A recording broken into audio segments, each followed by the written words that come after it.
A 20. A 20-year-old stands before a microphone and, after declaring himself an all-consuming demon, proceeds to level everything around him, to reduce it to rubble. He denies the claims of his society with a laugh, then pulls the string on the history of his society with a shift of vowels so violent that it creates pure pleasure. He reduces the fruits of Western civilization to a set of guerrilla acronyms, and England's green and pleasant land to a block of public housing.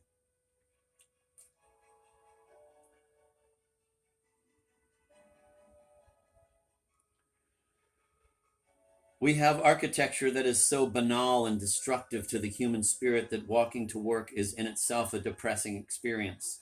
The streets are shabby and tawdry and litter-strewn, and the concrete is rain-streaked and graffiti-strewn, and the stairwells of the social engineering experiments are lined in shit and junkies and graffiti. Nobody goes out of their rooms. There is no sense of community, so old people die in despair and loneliness. We've had a lowering of the quality of life. So said not Johnny Rotten as he recorded Anarchy in the UK in 1976, but St. Bob Geldof, first runner-up for the 1986 Nobel Peace Prize because of his work organizing pop music campaigns to fight African famine, as he repeated the social critique of Anarchy in the UK in 1985. Reduced to a venomous stew, that was what the song had said.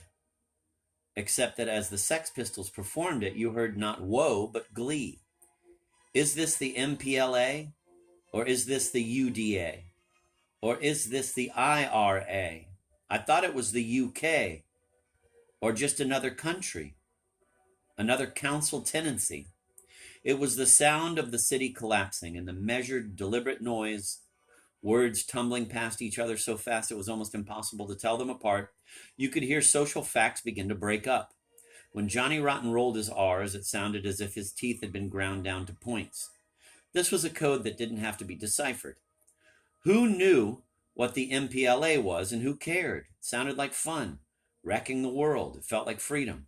It was the freedom, after hearing the news that a San Diego teenager named Brenda Spencer had, because she didn't like Mondays, opened fire on her high school and killed 3 people, to write a song celebrating the event, as Bob Geldof had once done.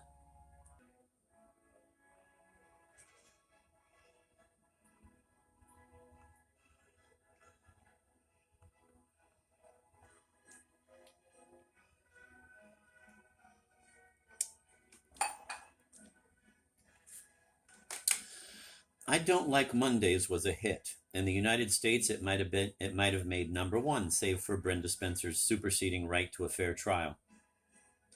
Too bad. Wasn't a song like I Don't Like Mondays what punk, which is what the putatively nihilist music generated by the Sex Pistols would be called, was all about? All about what? In the course of an interview, Bob Geldof's version of Anarchy in the UK, like the explanations Johnny Rotten offered interviewers in 1976 and 1977, is perfectly rational. On record, both Flesh Eater Johnny and St. Bob call up the words of surrealist Louis Buñuel, who, Pauline Kael notes, quote, once referred to some of those who praised Un Chien Andalou as that crowd of imbeciles who find the film beautiful or poetic when it is fundamentally a desperate and passionate call to murder, end of quote.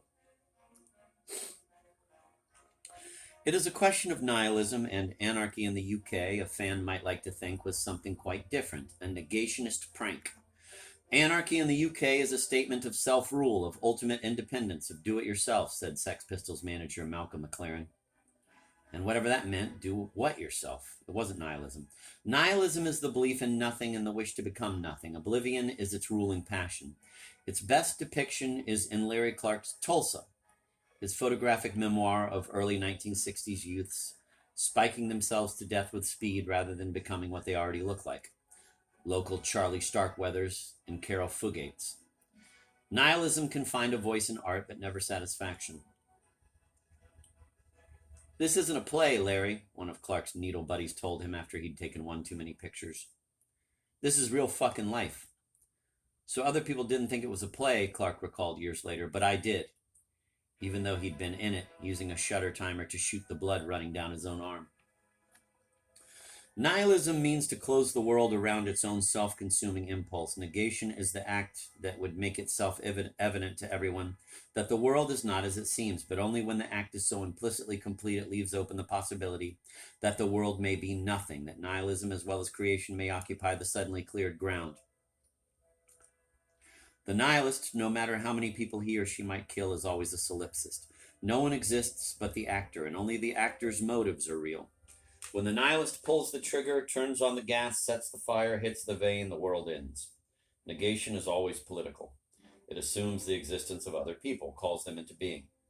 Still, the tools the negationist seems forced to use, real or symbolic violence, blasphemy, dissipation, contempt, ridiculousness, change hands with those of the nihilist.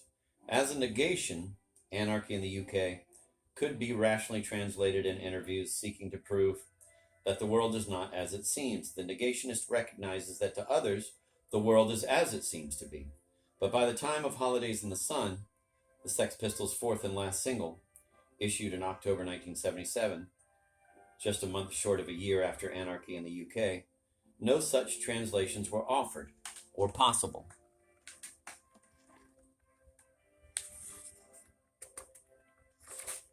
By that time, countless new groups of public speakers were issuing impossible demands, and the Sex Pistols had been banned across the UK, waving the bloody shirt of public decency, even public safety. City officials canceled their shows. Chain stores refused to stock their records, cutting Anarchy in the UK out of the market just as it was reaching its audience. EMA, the Sex Pistols' first label, dropped them after the televised fuck that made Declan McManus Day, recalled the records, and melted them down. Patriotic workers refused to handle God Save the Queen, the follow-up single, a 3-minute riot against Elizabeth II's Silver Jubilee. A&M, the band's second label, destroyed what few copies were produced. Finally released on Virgin, the Sex Pistols' third label, God Save the Queen, was erased from the BBC charts and topped the hit parade as a blank, thus creating the bizarre situation in which the nation's most popular record was turned into contraband. The press contrived a moral panic to sell papers, but the panic seemed real soon enough. The Sex Pistols were denounced in Parliament as a threat to the British way of life, by socialists as fascist, by fascists as communist. Johnny Rotten was caught on the street and slashed with a razor. Another band member was chased down and beaten with an iron bar.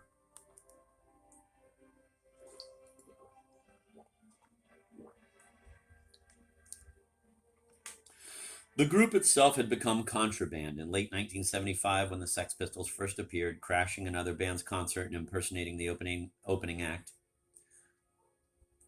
The plug was pulled after 10 minutes. Now to play in public, they were forced to turn up in secret under a false name. The very emptiness of the terrain they had cleared, the multiplication of new voices from below, the intensification of abuse from above, both sides fighting for possession of that suddenly cleared ground, had pushed them towards self-destruction, into the silence of all nihilist noise. It was there from the start, a possibility, one of the alleys leading off the free street. There was a black hole at the heart of the Sex Pistols' music, a willful lust for the destruction of values that no one could be comfortable with. And that was why, from the start, Johnny Rotten was perhaps the only true terrifying singer rock and roll has known. But the terror had a new cast at the end. Certainly no one has yet seen all the way to the bottom of Holidays in the Sun, and probably no one ever will. They had begun as if in pursuit of a project. In Anarchy in the UK, they had damned the present, and in God Save the Queen, they had damned the past with a curse so hard that it took the future with it. No future. No future for you, no future for me. So went the mordant chant as the song ended. No future in England's da reaming, England's dream of its glorious past, as represented by the Queen, the moron, the nation's basic tourist attraction, linchpin of an economy based on nothing, salve on England's collective amputees' itch for empire. We're the future, Johnny Rotten shouted, never sounding more like a criminal, an escaped mental patient, a troglodyte. Your future. Portrayed in the press as heralds of a new youth movement with God Save the Queen, the Sex Pistols denied it. Every youth movement presents itself as a loan to the future and tries to call in its lien in advance. But when there's no future, all loans are canceled. The Sex Pistols were after more than an entry in the next revised edition of the sociology text on Britain's post-war youth subcultures. Just what more one could perhaps have learned from a fragment that made up part of the collage on the back sleeve of the Clash's first record, White Riot 1977. That there is perhaps some tension in society, when perhaps overwhelming pressure brings industry to a standstill, or barricades to the streets years after the liberals had dismissed the notion as dated romanticism, some identified person had written at some unidentified time. The journalist invents the theory that this constitutes a clash of generations. Youth, after all, is not a permanent condition, and a clash of generations is not so fundamentally dangerous to the art of government as would be a clash between rulers and ruled. So maybe that was what the Sex Pistols were after, a clash between rulers and ruled. As the number 2 London punk band, the Clash's pop project was always to make sense of the Sex Pistols' riddles, and this made sense, except that a single listening to God Save the Queen dissolved whatever sense it made. The consumptive disgust in Johnny Rotten's voice, "We love our queen, we mean it, man, God save," that was the end of the line. The blinding intransigence of the music, so strong it made intransigence into a self-justifying, all-encompassing new value. As a sound, God Save the Queen suggested demands no art of government could ever satisfy. God save, the intonation said there was no such thing as salvation. A guitar lick ripped the song, and whoever heard it in half. What was left? Mummery, perhaps, with Pretty Vacant, their third single. The Sex Pistols had risen from graves hundreds of years cold as Lollards, carriers of the ancient British heresy that equated work with sin and rejected both.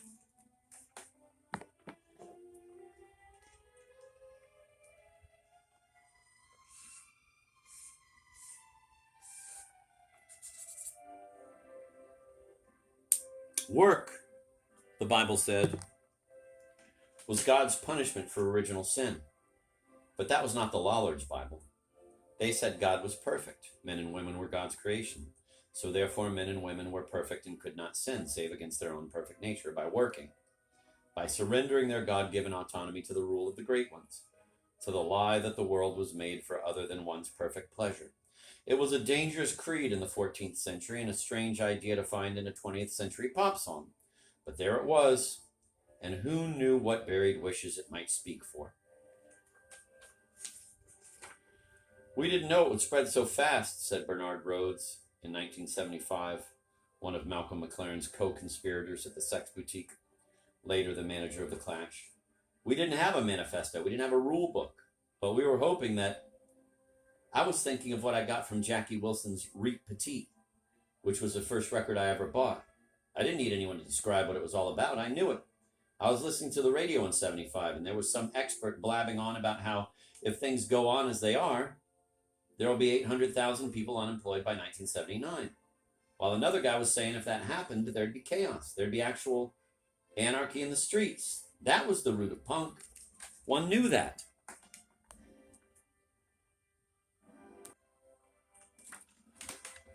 Socialists like Bernard Rhodes knew it. It was never clear what Malcolm McLaren or his partner Jamie Reed, before sex, an anarchist publisher and poster artist, thought they knew. Unemployment in the UK had reached an unimaginable 1 million by the time Pretty Vacant was released in July 1977. And the punk band Chelsea summed up the social fact with the protest single, Right to Work. But Johnny Rotten had never learned the language of protest, in which one seeks a redress of grievances and speaks to power in the supplicative voice, legitimating power by the act of speaking.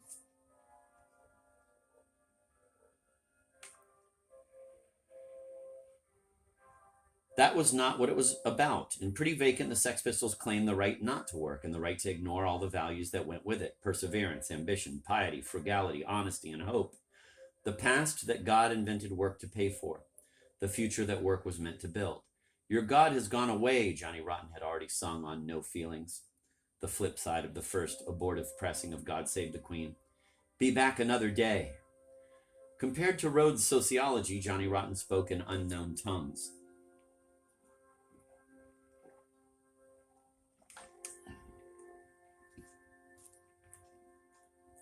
With a million out of work, the Sex Pistols sat in doorways, preened and spat. We're pretty, pretty vacant. We're pretty, pretty vacant. And we don't care. It was their funniest record yet and their most professional, sounding more like the Beatles than a traffic accident. But Johnny Rotten's lolling tongue grew sores for the last word, like the singles before it. Pretty Vacant drew a laugh from the listener, and then drove it back down the listener's throat. So that was the project: God and the state, the past, present, and future, youth and work. All these things were behind the Sex Pistols as they headed to the end of their first and last year on the charts. All that was left was holidays in the sun, a well-earned vacation, albeit geopolitical and world historical, sucking up more territory than the Sex Pistols had set foot on, and more years than they had been alive. The sleeve. The sleeve was charming. On the front was a borrowed travel club comic strip depicting happy tourists on the beach in a nightclub cruising the Mediterranean, celebrating their vacations in speech balloons Jamie Reed had emptied of advertising copy and filled with the words Johnny Rotten was singing on the plastic. A cheap holiday and other people's misery. On the back was a perfect family scene, dinner time. A photograph Reed annotated with little pasted-on captions. Nice image, nice furniture, nice room, nice middle-aged lady, nice middle-aged man, nice food, nice photo, nice young man, nice young lady, nice gesture.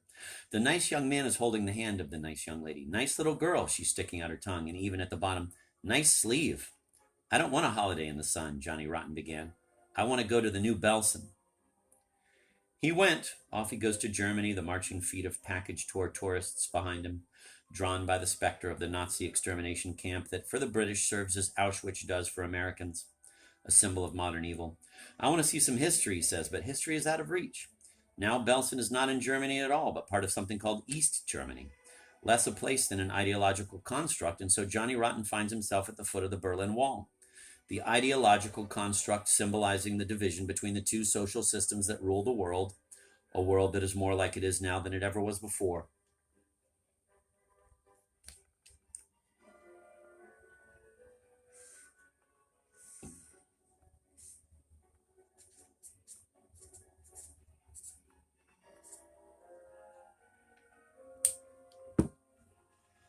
Johnny Rotten stands at the Berlin Wall. People are staring at him, and he can't stand it. The sound of marching feet grows louder, and he can't stand that either. As the band behind him spins into a frenzy, he begins to scream. He wants to go over the wall. Is that where the real Nazis are? Is East Berlin what the West will look like in the no future he's already prophesied? He can't stop himself. He wants to go under the wall. He seems not to know what he's singing. But the music presses on, squeezing whoever might hear it like Poe's shrinking closet. The shifts in Johnny Rotten's voice are lunatic. He can barely say a word before it explodes in his mouth. Part of the terror of the song is that it makes no apparent sense and yet drags you into its absurdity and strands you there. Time and place are specific. You could plot your position on a map and you'd be nowhere. The only analog is just as specific and just as vague.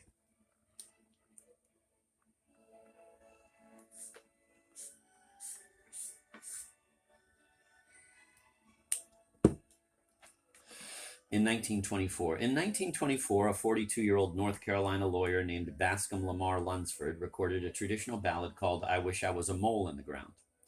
How traditional, no one knows. A reference to The Bend, a turn-of-the-century Tennessee prison, might fix the piece in a given time and place, but the reference could have been added long after the piece came into being. All that was certain was the measured count of Lunsford's banjo, the inexorable cadence of his voice.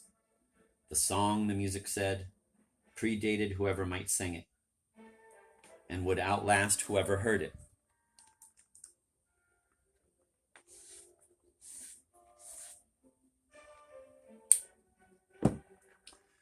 I Wish I Was a Mole in the Ground wasn't an animal song like Froggy Went a Courtin' or The Leather-Winged Bat. It was an account of everyday mysticism. A man dropping his plow, settling onto the ground, pulling off his boots, and summoning wishes he will never fulfill. He lies on his back in the sun. Oh, I wish I was a mole in the ground. Yes, I wish I was a mole in the ground. Like a mole in the ground, I would root that mountain down. And I wish I was a mole in the ground. Now what the singer wants is obvious and almost impossible to comprehend. He wants to be delivered from his life and to be changed into a creature insignificant and despised. He wants to see nothing to be seen by no one, he wants to see nothing and to be seen by no one. He wants to destroy the world and to survive it. That's all he wants. The performance is quiet, steady, and the quiet lets you in. You can listen and you can contemplate what you are listening to. You can lie back and imagine what it would be like to want what the singer wants. It is an almost absolute negation at the edge of pure nihilism, a demand to prove that the world is nothing, a demand to be next to nothing, and yet it is comforting. This song was part of the current that produced rock and roll, not because a line from it turned up in 1966 in Bob Dylan's Memphis Blues again, but because its peculiar mix of fatalism and desire, acceptance and rage turned up in 1955 in Elvis Presley's Mystery Train. In that founding statement, he tipped the balance to affirmation, concealing the negative but never dissolving it, maintaining the negative as the principle of tension, of friction, which always gave the yes of rock and roll its kick. And that was the history of rock and roll up to October 1977, when the Sex Pistols happened upon the impulse to destruction coded in the form, turned that impulse back upon the form and blew it up. The result was chaos. There was nowhere to lie down and no time to contemplate anything. This was actually happening. The Sex Pistols left every band in the world behind them for the last minute of Holidays in the Sun. Johnny Rotten was climbing, digging with his hands, throwing pieces of the wall over his shoulder, crying out his inability to understand more of the story than you do, damning his inability to understand what, in 1924, Bascom Lamar Lunsford had accepted he could not understand. What is happening? It sounds as if Hitler's legions have risen from the dead, taking the place of nice tourists, nice East German bureaucrats, nice West German businessmen, or as if Nazis have jumped out of the skins of the capitalists and communists who replaced them. Johnny Rotten is drawn like an iron filing to a magnet, but he slows down, stops, tries to think. If Buñuel had damned those who found his movie beautiful or poetic when it was fundamentally a call to murder, much of the 20th century has been taken up with the attempt to prove that the beautiful, the poetic, and the call to murder are all of a piece. And in the last seconds of Holidays in the Sun, Johnny Rotten seemed to understand this. His incessant shout of, "I don't understand this bit at all," as the song headed to a close, may have been his way of saying so, of saying that he didn't want to understand it. His way of saying that when he looked into the void of the century, he found the void looking back.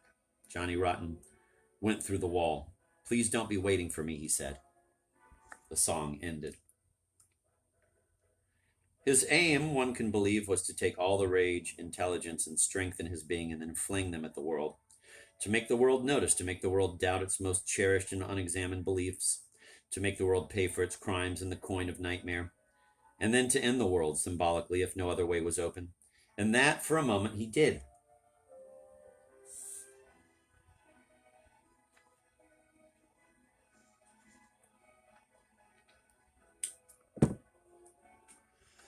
Thus did the Sex Pistols end the world, or anyway their own. The follow-up news was dissolution, murder, suicide, and though in each case the facts were formally logged in the relevant civil and criminal courts, who can tell if the events took place in the realm where people actually live more than in the symbolic realm of the pop milieu?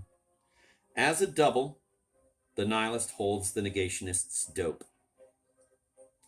Usually they rent the same rooms and sometimes they pay the same bills. Usually the coroner, be it a fan, epigon, critic, or best friend, cannot tell the difference by looking at the corpse. The Sex Pistols were a scam, a bid for success through scandal, for cash from chaos, as one of Malcolm McLaren's slogans had it.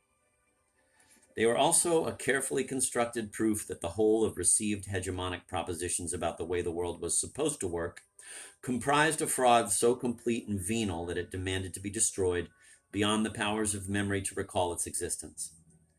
In those ashes, anything would be possible and permitted. The most profound love, the most casual crime.